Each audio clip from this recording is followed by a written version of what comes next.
সত্যি ফেসবুকে এখন আর কোনো কাজই করতে ইচ্ছা করছে না, মনে হচ্ছে বিদায় নিয়ে নিব এই ফেসবুক প্ল্যাটফর্ম থেকে। আসলে হতাশা থেকে কথাগুলো চলে আসছে, কি করব বলেন। ফেসবুক কিন্তু ইতোমধ্যে অনেকগুলো কন্টেন্ট মনিটাইজেশন দিয়ে দিয়েছে।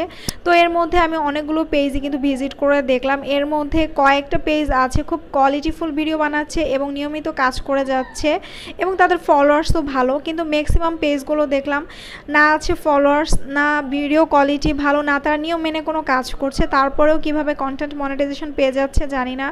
আসলে সবই ভাগ্যের খেলা।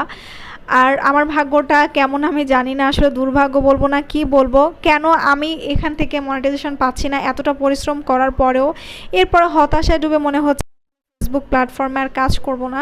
কিন্তু এই ফেসবুকের প্রতি এতটা মায়া, এতটা ভালোবাসা জন্মে গেছে। আর আপনারা যারা ভালোবাসা দিয়ে যাচ্ছেন, সত্যি আপনাদের ভালোবাসার মায়াও আমি আটকে গিয়েছি।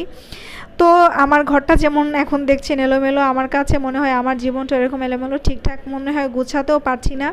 যে এই ঘরটা যেমন গুছালেও মনে হচ্ছে এলোমেলো হয়ে আছে, আমার লাইফটাকেও আমার মাঝে মাঝে মনে হয় যে যতই গুছাচ্ছি ততই এলোমেলো হয়ে যাচ্ছে, খুবই হতাশায় ভুগছি। যাই হোক, চেষ্টা করছি সব কিছু ঠিকঠাক গোছাতে। আর এখানে একটা জাতীয় চেয়ার দেখাচ্ছি, সবার বাসায় আছে, যেখানে থেকে কাপড়ের স্তূপ। তো যাই হোক, আমি কাপড়গুলো ভাঁজ করে ফেলেছি, আলমারিতে ঢুকিয়ে ফেলবো। ঘরটা গোছানোর পরে আমার কাছে সবসময় মনে হয় আমি বিশ্ব জয় করে ফেলেছি।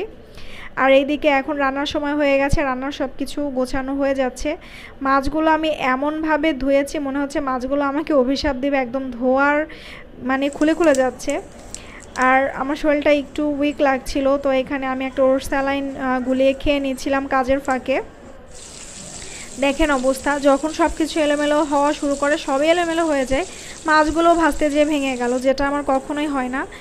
আর এই দিকে আমি রুই মাছ দিয়ে একটু শাক রান্না করে নিচ্ছি, দো পেঁয়াজাও করেছি। আর শাক দিয়ে মাছের তরকারি, এই টাইপের খাবার খেতে আমার খুবই ভালো লাগে।